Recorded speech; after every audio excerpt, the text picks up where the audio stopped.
This is Chill Bill coming at you live from Caterol, introducing another segment of the 10th anniversary celebration of Skylanders Portal Casters. Over to you, Inklander. Thanks, Chill Bill. For this segment, we have another incredibly special guest star. We are joined by Jeff Murchie, who was a concept artist on Skylanders Trap Team and Skylanders Imaginators, working on a lot of the trappable villain designs in Trap Team and a lot of the Senseis designs in Imaginators. So it's a pleasure to be able to have you on. Thank you. It's great to be here. So, how were you introduced to graphic design?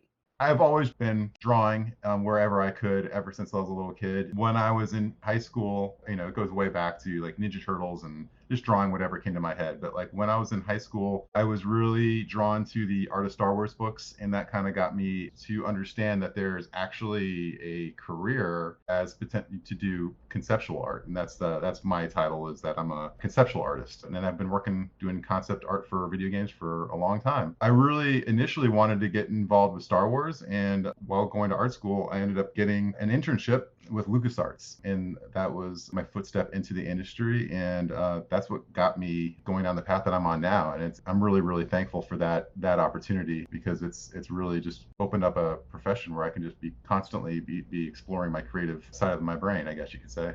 Trap Team and Imaginators, I was hired initially. I was working as a freelance artist in Boston, and I had started working with Eway, specifically doing enemy concepts for Trap Team, and then it quickly turned into a full-time job. And then for Trap Team, I focused on the enemies, Doom Raiders, like the Gulper, the Golden Queen, all the Doom Raiders were some of the NPC characters that I worked on and created, along with all the combat NPCs, enemies. And then once I kind of like really learned the style, because believe it or not, like Skylanders, it seems like a simpler style, but there's a lot of things you have to like learn, and you have to kind of break out of your shell a little bit, because like obviously it's cartoony, but anatomically, there's things like the eyes, they don't make sense. Their eyes are so big and they're so close to their lips. In real life, they'd be going right into the mouth. And then sometimes their arms come out where their ears would be, on the body. So there's just some weird, funky things going on. And as an artist, it takes a little while to kind of get comfortable with that. And so there's a learning curve, you could say, there. But after building some confidence up with Eway and Paul and on Imaginators, I was brought in to work on the toys as well. So that was a lot of fun. Nice. So, what do you draw upon for inspiration when it comes time to draw a new character? Oh, everything. Like, if I could go back and tell myself, and to try to like alleviate some of my anxiety, is that like the more you're in the industry, and as you grow as an artist, you kind of build up this mental visual library. When you're younger, you don't have that visual library. You don't have all those things memorized or not exposed to as much. And so for me, I grew up right outside of Washington, D.C. And so where I first started getting that was from all those amazing museums down in Washington, D.C., the Air and Space Museum, the Natural History Museum, National Gallery of Art, all these places. And one of the exhibits that I used to go to all the time was the Art of Star Wars. And it was like all the original models, all the original, like all the props that they used for the movies, like the props, all the beautiful paintings that Ralph McQuarrie had done. So I lived really close, and I could just get on the metro and go right down there. I didn't have to pay a dime, because those museums they're free, paid by taxpayers. And so that's where I started building up what I call it my visual library that's in my head. But I get it from everywhere. I get it from the museums. I get it from going to the zoos, and I get it from artists that I love. I like Ralph McQuarrie is one that I love. I also love N.C. Wyeth, and I also my mom was a history teacher, so she kind of instilled some history, that kind of passion and love for history. So I'm always like scouring history books, and I pick up a lot of the costume designs and stuff like that, throughout history. I just love it. It's a broad range. Yeah, I think as a concept artist, there are some artists like they really love a particular thing, and they excel at a particular thing. Concept artists we're kind of called to tackle design challenges from all different directions. And so I think every concept artist I've ever known, and as well as myself, like we have a broad range of interests. You've worked on a lot of characters for Skylanders over the years. Do you have any that stand out as designs that you're more proud of than the others? They're all different. A big part of it for me is the process. Some of the designs take multiple iterations to get to the final design, and some designs happen really quickly. Like, for instance, I guess one that I'd be proud of is Kingpin, because part of the fact is that he was chosen to be in the starter set, and that was a pretty awesome thing for me as an artist, to see something that you designed and then kind of walk through the whole toy making process, and then actually see it chosen and used for the kind of as the front, one of the leading characters of the game. That was really cool. And to be able to hold this toy, this 3D object, this toy that's based on your design in your hand, it's awesome. So he's one of my ones that I'm most proud of. I don't know if he's my favorite design, but he's one of the ones I'm most proud of in the sense that was one of the first characters that was like early on in the development for Imaginators. He's one of the first characters that was to become a sensei. It had a really strong reaction early on.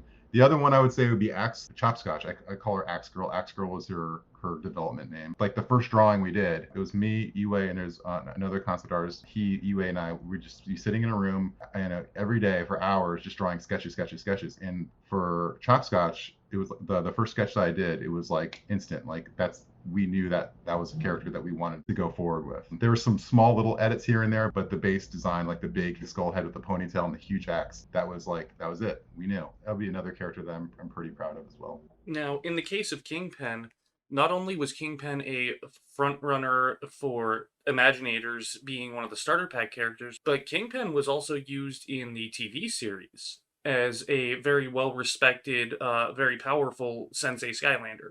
Yeah, and that was really fun for me as well to see him not only come to life in the game and as a toy, but yeah, to see him in a story-driven TV series was, I mean, that wasn't from when I was designing him, that I didn't know that was going to happen. You know, of course, Activision decided that they wanted to pursue that as another way to get Skylanders out there in another medium. But yeah, it was super exciting. And so to see him talking and animating and interacting with other characters was super exciting for me. Yeah, I think a lot of your designs actually made it into Academy.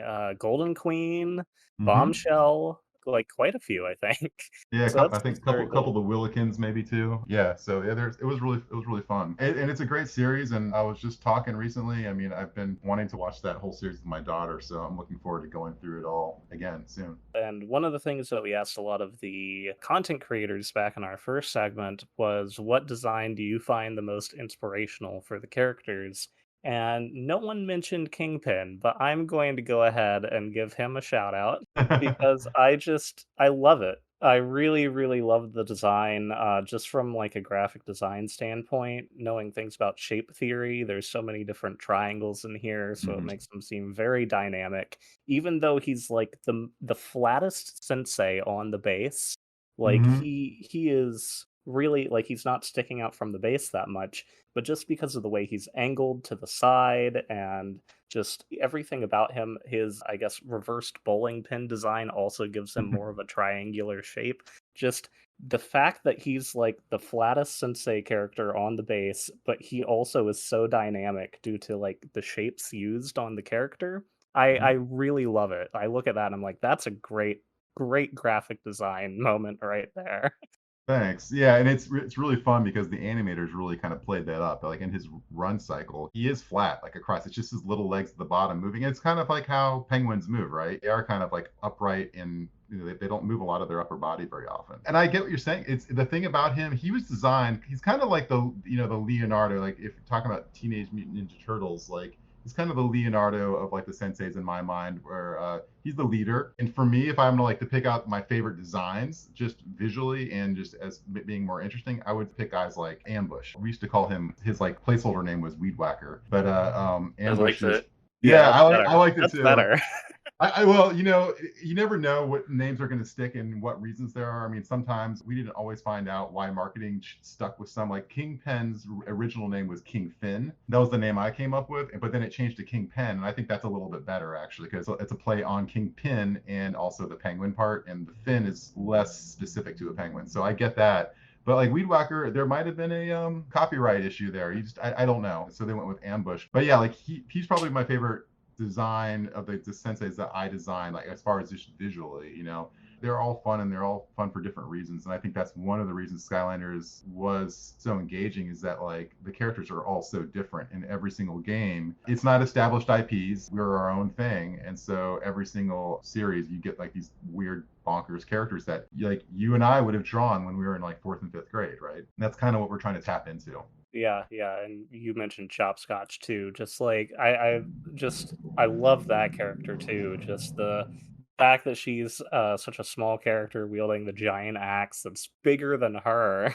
Just Yeah. really, really spectacular design there too. Oh, cool. Yeah, thank you. Yeah, she was definitely a fun one. That was one of those characters that we were trying to increase our female ratio because there just needs to be more, but we didn't have any female creature characters really. And so she is like might have been our first true like head to toe like monster female character because like all the females before then were like exaggerated, like Head Rush was like big barbarian girl, or like the elves, or Hex. I mean, all those characters were like more humanoid or near humanoid. She was kind of an experiment, but I think she turned out really fun, and I think part of that was because we really played up some of her female attributes to kind of like balance the more monstrous attributes. I think it's great. You're combating like body stereotypes with this character too, which I just think's absolutely spectacular. So, are there any designs from Skylanders that you look back on that you wish you could change? It's a hard one. Like, I don't know if I would change anything. There's definitely ones that are on the drawing board that never got into the game that I wish would have gotten into the game. I can tell you that. I think as a concept artist,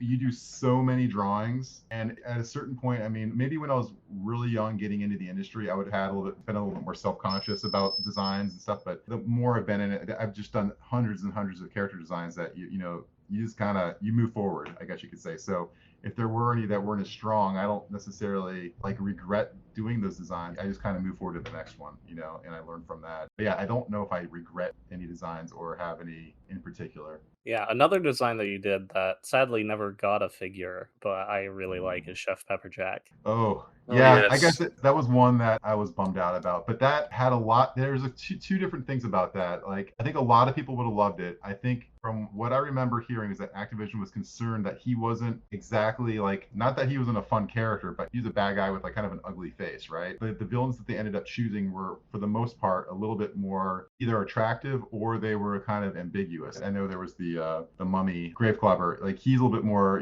enigmatic looking, but like Chef Pepperjack had a lot of personality, but he was a little bit like in a way ugly. And so I think that in some of the tests they had run with previous toys, those types of characters didn't sell as well. And the other reason is that he was such a big character, like his design is so big that he would have been hard to package as well. That's so disappointing because he's definitely a fan favorite character for sure. Definitely. Yeah, He's one of my top two villains outside of Chaos. Oh, really? That's awesome. I'm glad to hear that. He had a lot of exploration earlier on. I mean, I've got a few drawings that are up online, but there's actually a lot more that we did for him. I mean, he's one of the characters. The Golden Queen and Chef Pepperjack had a lot of pre-production sketches and exploration. All those Doom Raiders did for the most part because we wanted to get it right, to get the spirit of the Skylander aesthetic, but also just getting characters that were just kind of quirky and that had a variety.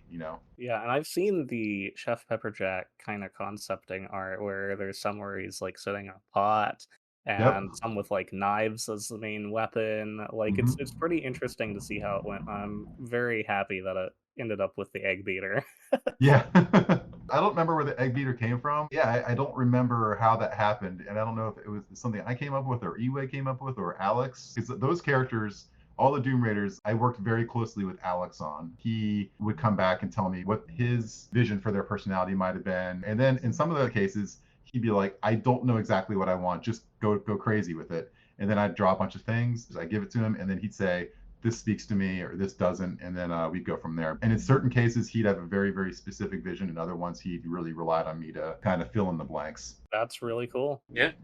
And it was really fun to hear his when he did the voiceover for a lot of those characters too. It was a lot of fun. So you drew a lot of the plant and sheep enemies in Imaginators. Did you also happen to draw the best non-playable villains in the series, the Barbarian and Cactopus? And the Barbarian I did. He was mine. The Cactopus, believe that had to be, I think that was Blake. Yeah, that's Blake Lyons. Yeah, the Cactopus was definitely Blake Lyons. That's one of my favorites that he did, actually. I mean, it was just a brilliant character, and he came up with some of the most unique and fun characters. But yeah, the Barbarian was mine, and I actually have never posted my concept for that guy. There's a lot of stuff that I just don't get around to it, but I'll have to do that soon. Yeah, That's he's really fun. cool. What is the process like for designing a non-playable character or villain as opposed to creating a design for a trappable villain? Is there any difference in the creative process? Yeah, so I think it goes back to what I was talking about a little bit with my relationship with Alex. He was very involved with like the story and feel of each game. And so when I worked on the Doom Raiders NPCs, I would work specifically with him. Of course, I would be working with Iwe because he was the one that worked establishing the style from the get-go. And so of course I'd be working with him. Iwe and I worked closely all the time. But with Alex, I would talk to him. I would ask him to write up as much information as he could. Sometimes it was too early on and he didn't know exactly what he had in mind. So I would start doing sketches and I would give him stuff. And sometimes that would spark some creative juices for him as well. So that was like a kind of a give and take kind of relationship there. But there was a little bit more development devoted to those characters because they were more important and they needed to be a little bit more flexible because sometimes you see them in different parts of the game and they needed to be able to do different tasks. With the enemies in the game, I'd be mostly talking with like, the animators, I'd be talking with the combat designers, especially the combat designers. And again, that's the same idea. I mean, there weren't as many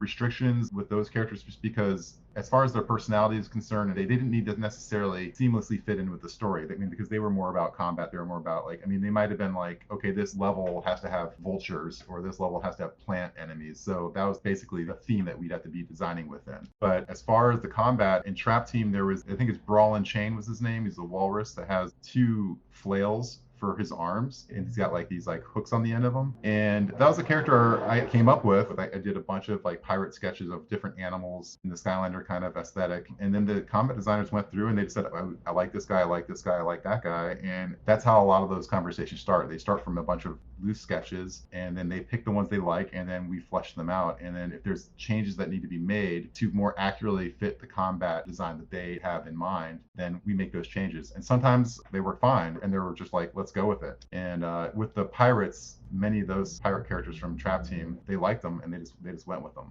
So, another thing that you got to work on with Imaginators was coming up with the new base design. So, where did that idea come from, and how did the bases evolve from concept to final design in terms of the shape, patterns, and colors? Oh, that process is really, really complicated, and there's a lot of things that go into it. UA, Blake, and I worked a lot on those at different levels. Blake did a lot of the early conceptual work for some of the shapes. I did a lot of work on the actual patterning and like the designs of the sides of the bases. But what we all worked on that was really a challenge is trying to figure out how do we make the bases stand out and be different than the ones in the past. And the problem is that on all the other games, they've got those kind of translucent neon plastic plates on the bottom of every base.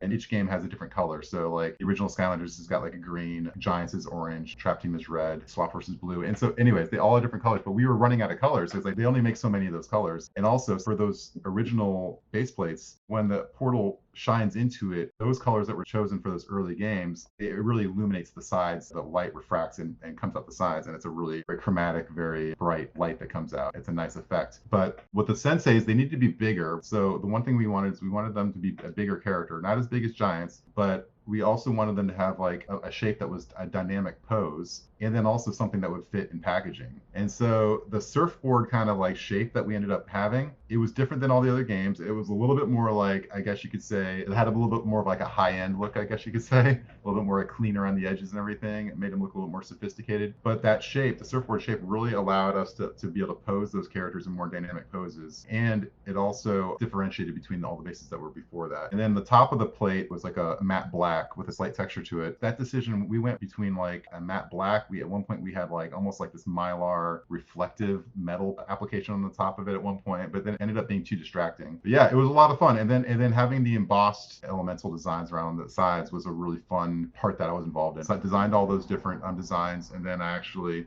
went in and helped. That was one of my only times where I've ever really worked with 3D models, and that was one of the actually helps make and supply the 3D aspect for those bases. Yeah, that's really neat. These bases are really cool. Like they make the figures look very epic, right? You said that it had like an increased production kind of value to the toy, and it definitely feels that way. It definitely seems like these are more imposing. They have more of a presence, I think, due to the bases that they're standing on. Now, of course, from a fan side of things, I think a lot of the fans are kind of disappointed that the base designs changed over time, especially when Mhm. you think about it from the lore side of things. It's like, Hmm. well, they're supposed to be frozen in place, right? Like they're supposed to Yeah. be stuck in whatever action pose they're doing, and so it makes sense to have like rocks under them or leaves or lava or whatever it was, because it's just them fighting, but they got frozen and sent to Earth exactly that way. So in many Yeah. ways, it kind of feels like these bases lose that aspect. It loses like the Hmm. lore aspect. But from the graphic design standpoint, where they're symmetrical, they seem to just be more imposing. I like them a lot. So it's one of those things where it's like, well, from the lore side, they don't exactly make sense. But from graphic design, I love these. I think they are easily the best design. It just kind of doesn't mix with the lore. Yeah, and it's one of those things. Like, I mean, we were constantly thinking about, we obviously we think about lore and all that as well, but it's a constant give and take between what works with lore, with the story, and then the different demographics that play our game, And so, what is really best for the overall, the big picture of each game, and the overall IP. And I think a lot of those things you had just mentioned, they were considered and they were thought about. It was just that overall, the thing that we wanted was to make sure that these characters, when you saw them right off the bat, you knew they were Senseis from Imaginators. They weren't going to be confused with another game. And so it was a way to differentiate. And again, with Skylanders, the most important thing, at least from having a business and making sure our game gets out there and people like it and want to buy things, is making sure that the toys are king. The toys are what are driving the sales. And so the toys have to stand out and attracting people to buy them. I think the bases definitely are very cool. I love some of the patterns you did, like the water motif is particularly amazing. I also really like the earth motif that you did with all the rocks. Just Thank you. those are very, very, very cool. I did have a question on the undead design, because that changed from bones, basically like bones and ribs and things, to like the bat wings. Do you remember why that change happened?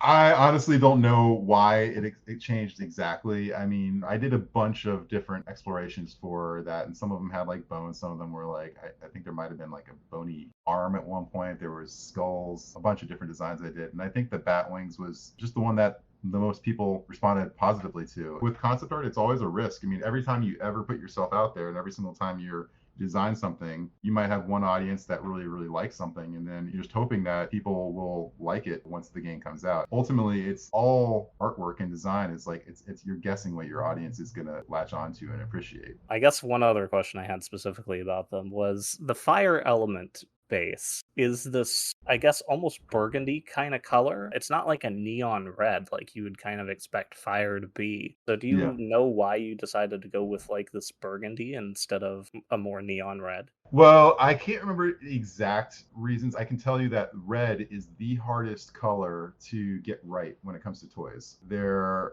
reds like either get too neon and they can become really unattractive really quick, or they can get too dark looking. It's very, very hard to find like the shade of red, especially when there's a little bit more of like a sheen to that kind of plastic. It's a harder plastic too. So red is a very hard color to get right. And I can't remember if that was the reason, was that it was just, and you only get so many tries at it. When you're working with these manufacturers, you have only so many tries to adjust. You send them the 3D model, the pose, they start making the molds in the cast and everything. And then you send them the Pantone colors. And then what they'll do is they'll send samples back, and then you see what you like and what you don't like. And then you send them your feedback. It's like all written in contracts. You get like 2 or 3 different rounds of that.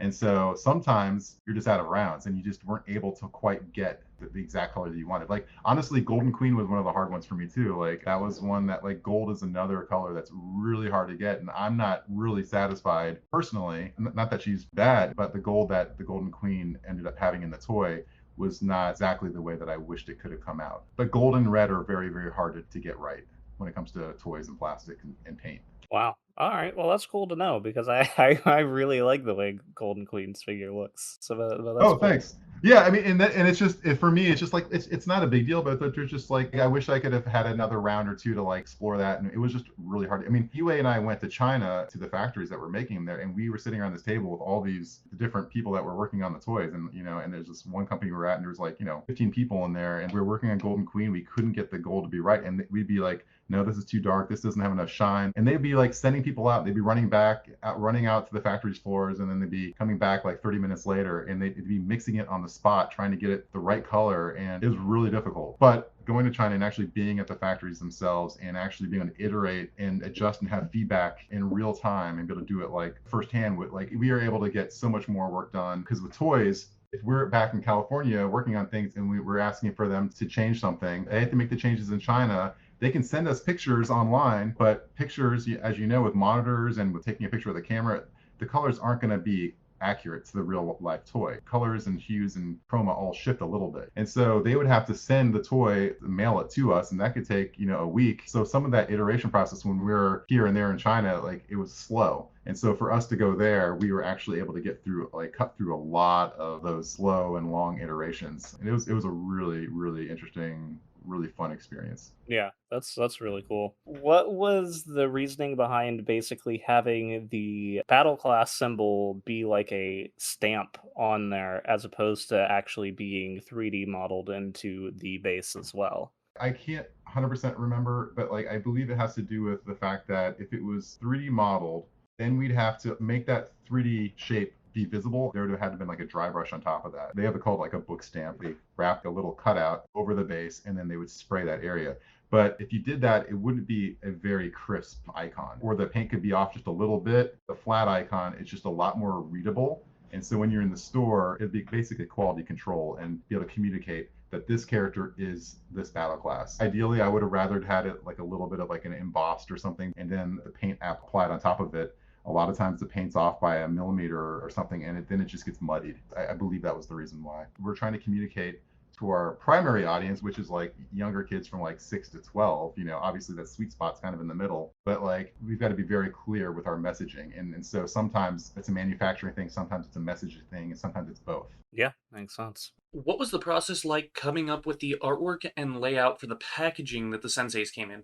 Well, I can't speak too much on that. I mean, we definitely were involved at some level, but that was mostly, I would say 80-90% of that was handled down at Activision, the marketing at Activision. And I do know they wanted to make something that, like we were talking about earlier, like felt a little bit more high end, one of the things too, when you think about the demographic, a lot of those 6-year-olds that started out with the first game, they're now, they're older now. And so where we're trying to figure out like, how do we keep those kids that started out with Skylanders at 6 still interested at it at 12? We always joked around about it, but it's like with boys specifically too. I know there was a growing female population that started to love Skylanders too, and we tried to inject more of those female characters into the game as we went. But with the boys, once they hit 12, it was like all of a sudden we went from being fans of Skylanders to now competing with Call of Duty, and so we're like, how do we like market toys that so the younger end of our demographic will like it, but also the older end? And I think a lot of the packaging and the marketing there was aimed at like trying to appease both ends of the spectrum there. But I did not do the artwork. Some of those images you see on there, they were handled by, it was a marketing illustration company that created those images of all the characters. Iway and I did a lot of art direction on those designs, but we didn't paint those specific images that are on the packages themselves. We kind of art directed that. But I thought they were great and they were really fun. And I actually like the fact that if you're a collector, having worked on them, I like to have the little square packages because I can stack them on each other and I can display them really easily.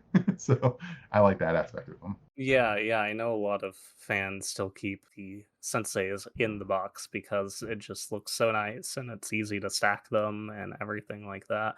The Trap Team packaging was really interesting too, because what I liked about that was it still felt young, like a young IP, which is great. But it also, I like the fact that you could turn it around and see it from all angles really easily. Yeah, I think the Trap Team packaging was really cool, especially for like the core characters and the traps. I love how the plastic that was containing everything was hexagonal, just like the traps were. I thought that was a really, really clever idea. I didn't particularly like it for the Trap Masters because those were a pain to open. Yeah. That was a lot of time ripping into paper and trying to tear things open with scissors. You're right. Yeah. They looked great on the shelf. You walk in and you see all the Trap Team stuff lined up. That's some good brand recognition right there. But trying to open the packaging, different story. But yeah, I love that. But I think Imaginators really got it. Like it has the really nice artwork on the top. The backgrounds behind the characters looked really polished. You were able to see the battle class and the element on the front really easily. And just everything seemed to just line up just really well with Imaginator. It's just some really good just brand recognition right there. You walk in, you see the Imaginators, they're all in the rectangular boxes. You can Mhm. tell what element they are by just the color changing. Just it really good. Some really good Cool. packaging design. So what was the best part about working on the Skylanders team? For me, is definitely the people I got to work with and get to know. Every department had really, really talented people, really, really positive people. And it was, you could just rely on every department. I wasn't worried that like passing off my concepts, people would just tackle a problem. Like, because as a concept artist, I have to be thinking about, is this going to be a problem for the character modelers to model? Is this going to be something that's going to create a headache for the animators? At Toys for Bob, I didn't have to worry about any of that stuff. Every department figured out a way to make the designs work. And with Paul Ritchie had communicated to Iwe, Blake, and I like that, like when making these designs, the toy design needs to come first. We need to make sure the toys make good toys first. The game comes second, which is totally backwards from like how we usually design and we do concepts for characters, because most games, even the games I'm working on right now, like we need to make characters that work for that game, because they're not making toys for that game. These characters need to work in the game with the combat parameters that were given. But with Skylanders, like Paul Ritchie really did not want anybody interfering with the visual design. We just want the toys to feel good first and foremost. And so I don't ever really remember ever having to take a sensei or even most of the enemies and having to go backwards and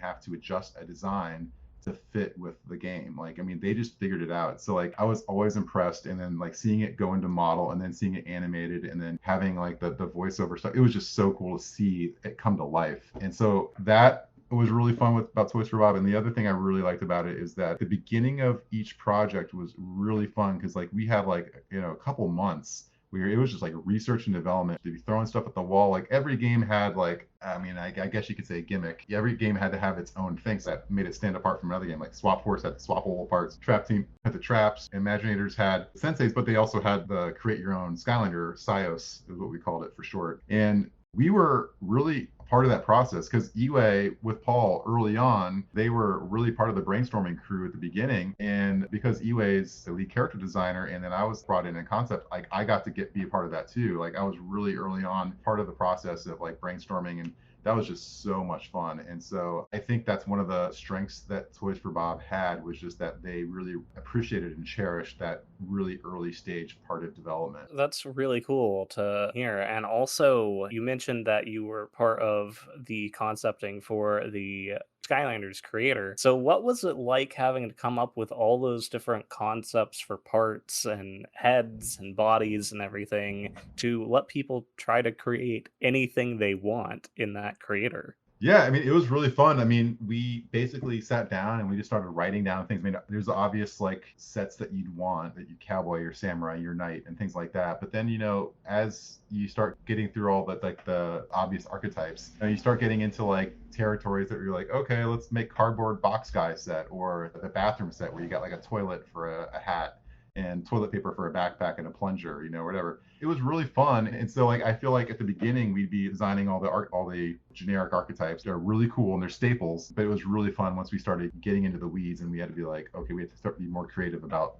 what kind of sets we're putting forward at this point. But the thing that was really great about it is that I've worked on many different types of character customization, and there's a lot of different parts for this character customization. And the tinting system was so intricate and detailed that if you wanted to, you could make characters that, I mean, I made a character that looked like Boba Fett. Even though none of those parts were meant to be Boba Fett, but I mixed so many parts together and I changed so many of the colors around from what they originally supposed to be, and then I was able to make Boba Fett like a very good version of it. And it was kind of fun that like we had a system where you can make your own funny thing or use something that we designed specifically. I mean, some people just really liked a certain set and they'd gotten through playing the game. And then some people like to mix it up. And then there's other people that would just make something, facsimilation or whatever of something that exists out there that's part of an IP that they really love, but they're just trying to recreate within the Skylander system. So it was really, really fun. And creating the weapons was really fun too, because we were making like dual wielding bow staffs with like cowboy boots on them and like pineapples and all sorts of things, like marshmallows on fire. It was a lot of fun. Definitely, I have spent time in the creator trying to recreate characters. Like I think I've made Shrek, Link from The Mhm. Legend of Zelda, just Same. tons of them. Yeah, Lord of the Rings characters. So Yeah. And that's what's fun about it. I mean, that you can do whatever you want. And so for me, it's not a system like, I know some character customization systems are very like buttoned up tight, like there can't be any interpenetration with geometry or the shoulder pads or anything like that. We didn't care as much about that. Like whenever you're doing a character customization system, you have to decide what you're trying to get out of it and what you're okay with. What are your limitations and what you're okay with sacrificing. And for us, we just wanted it to be as creative as possible. And because of that, like you get a lot of the weird, funky things that happen. Like you make some characters or some combinations that just look really, really weird and don't work at all, but you'll be able to get stuff that looks amazing too. Yeah, I just love how open it is. You really can do whatever you want in it, and that's pretty great. What was an average day like at the Toys for Bob offices while working on Skylanders? It depends on the stage of the project that you're in. I mean, at the beginning stages, it was like UA, Blake, and I just go into a room and we would just draw all day long. We just take a bunch of computer paper. And, the funny thing is, I mostly draw digitally in Photoshop on a Cintiq. It's like a Cintiq's like a special pressure-sensitive monitor that I draw on. But at Toys for Bob, we would like lock ourselves away and we would just draw for like almost the whole day and just come up with these really dirty, gross-looking sketches. But they were just to get the base idea down. Once we found out a really nice design, then we would move it on to the next step. So early on, it was like that, and we, there's a lot of whiteboards and a lot of like cork boards where we'd be putting stuff up on and discussing what works, what doesn't. And then once you move into development, we've decided what we're doing. It's working with designers, it's working with animators, it's working with the story. It's like every single day you're talking to a different department depending on what the needs are for that concept. So one day I might be working with Alex Ness, another day I might be working with the combat designers. But then also I always liked walking around and just seeing what other people are working on too. That was another part of it that was really a fun part of the process, and seeing what is the environment team doing. As you progress further on, once we get down to the point where we're starting to make toys, there's a big portion of your day, especially early morning, where you're going into, we had a lab that had 3D printers. It had pretty much every tool you could possibly imagine for prototyping these toys. In that lab, we had a very, very high-end printer, and then we had an area like that would clean the 3D prints when they came out of the printer. They had this like almost jelly-like support material that was all around them that we'd have to clean off. But the fun thing about that was at nighttime, we would set the printer up because the printer would take a long, long time to print these toys, these like resin prototypes for the toys. And it would take hours and hours. So we'd set it up overnight. And then in the morning, we'd wake up and we'd want to get to work because we'd want to get in there, take the print out, clean it. And then you'd be like scraping off all this like support material with like dental tools, like you're, like an archaeologist. That part of the project was really fun because I remember when Kingpin, the first time we'd ever printed him out, like it was kind of like, okay, Jeff, this is your character. You get to clean him. And then like cleaning him and then scraping him out of that support material. It was like I was getting to see Kingpin for the first time in 3D. And for me, being the person that designed it and knowing that this character is going to be manufactured and it's going to make a lot of kids like really, it's going to put a smile on their face. That was so satisfying. And so those moments were really fun at that point in the project. Those times in the labs, I think, are what I'm going to remember the most. That's where we did a lot of the prototyping, and that's where we did a lot of that early brainstorming for the projects. The other thing that was cool about that lab too is we had like all the prototypes, all of like the misfires, all the weird things that like the accidents, they're all in that lab. So like we had like, these display cases that had all these like funky experiments that were in them. Some of them could have been an idea for the premise of a game that got kind of thrown away. And some of them were just like, we got back like the toys from China and they were like, the colors were totally wrong or something like that. It was just a lot of fun things like that. Yeah, that's pretty cool. And I definitely think Kingpin is one of the strongest starter pack characters for me, I would say. Yeah, and I've got him in my hand right now. I've actually got the first manufactured version of him in my hand, and they sent it back. The Pantone colors that we sent, I can't remember if it was a typo or they misread it, but his base is like a mauve or Easter purple. So they got so I've got like Kingpin, and it's really funny. So I know EWA and a lot of the developers, we have a lot of like some of the funny like little errors that we kind of kept and collected. So that's pretty great. So do you have any advice for aspiring artists? Yeah, I mean, I think when I was real green coming into the industry, one of the artists I really love is Ian McKay. He did a lot of the original concept work for Phantom Menace and episodes 7, 8, 9, I guess. And so he's just an unbelievably amazing artist. But like I think I got discouraged of that, when I was young, coming out of college, going into the industry, because I was comparing myself to guys like him. He has so much experience, and I'm still not even close to his level. He's one of those guys that's in the stratosphere. But like, I think what I would like to go back and tell myself, which was what I would tell younger artists, is just enjoy the process and don't worry about necessarily the competition, because if you do, it's going to stress you out. It's going to make you anxious and give you a lot of anxiety. But if you really enjoy it, like the times where I have grown the most as an artist is when I'm truly enjoying the process. And so I think that's what I would probably tell young artists like more than anything else, and just enjoy it. Like I think some people get wrapped up in like how many people are seeing my stuff online and all that stuff, and I'm like, ultimately, you're just an artist. You're just a concept artist. You're not going to be like the most famous person in the world. So if you're looking at it to be recognized, don't worry about that. Just enjoy it, because you have a gift that a lot of people would love to have, to be able to be creative on a daily basis. Just enjoy the process. That's some good advice, definitely. As the first 10 years draws to a close, if you could say one thing to the fans regarding how you feel about the franchise and the community surrounding it, what would it be? It's a total honor to be a part of this whole process and to be part of a IP that I can be fully proud of. Like, one of the things that I loved was that I could do this work and I could bring it home and my young daughter could play and see anything that I drew or play any of the games. Like, that was something that was really important to me. And we have a lot of games out there that are marketed towards teenagers or adults. There's a lot of games that have a lot of violence, but I love the fact that I got to work on a project that was more wholesome, a lot about promoting creativity. And the fans that have been with Skylanders, like they were really faithful. I know I've had relationships that have started because of Skylanders. Like, oh, my son, he's really into Skylanders. Could you bring him in and show him around? Could we get a tour of Toys for Bob? And that happened a couple times, and it started relationships for me. And I have friends because of Skylanders, and that's really fun, and it's such a wholesome, fun IP. And I think that was the thing that attracted it to me the most. I mean, I ended up working on like Crash 4 and Spyro Reignited, and those are the kind of projects that I love working on. Projects that the world that I'm designing and creating within, there is like this like good versus evil thing going on, but there's a lot of hope at the end of the story. Like, what you're headed towards is like a lot of hope, and it's not overall depressing and dark, and I love that about Skylanders. That is actually a really good description of Skylanders, actually. I've never really thought of that before. But yeah, it's like we have all these other franchises. It feels like television and everything is starting to go a little bit darker and everything too. But yeah, Skylanders is definitely, you look at the characters, you think about the world, the stories that it's trying to create. Hope. That's it. That's a very good way to describe it. Hopefully it'll come back around. I mean, you never know. An IP like Skylanders always has the chance to, we'll see what happens. I don't know. I don't have any knowledge about that whatsoever, but that would be great if it did. Yeah, the fans definitely, of course, want Skylanders 7. We'll see. I'm sure it will be only a matter of time before Activision realizes that Call of Duty is not the only franchise that they have in their repertoire. Yep. So, thank you so much for joining us. It's been an absolute pleasure having you on the show. Yeah, thanks for inviting me. It was really fun talking with you guys, and it's definitely fun to kind of like reminisce too. It's a good project and a good group of people to reminisce about too. Getting to learn about one of my favorite series, it's just been an absolute pleasure. Thanks again. It was really, really fun talking with you guys. No, thank you.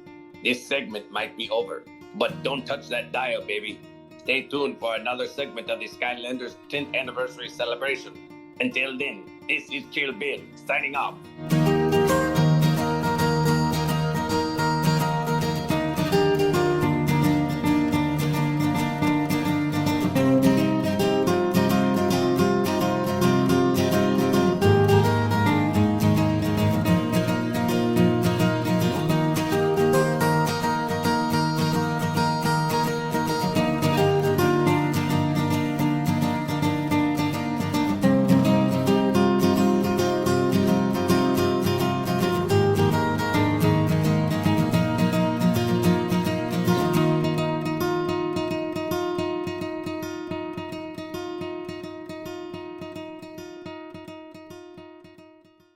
That would be the Skylanders Trap Team release day. That's the day that I skipped my choir concert to be able to go Skylanders hunting. Good reason. Good reason. The best reason.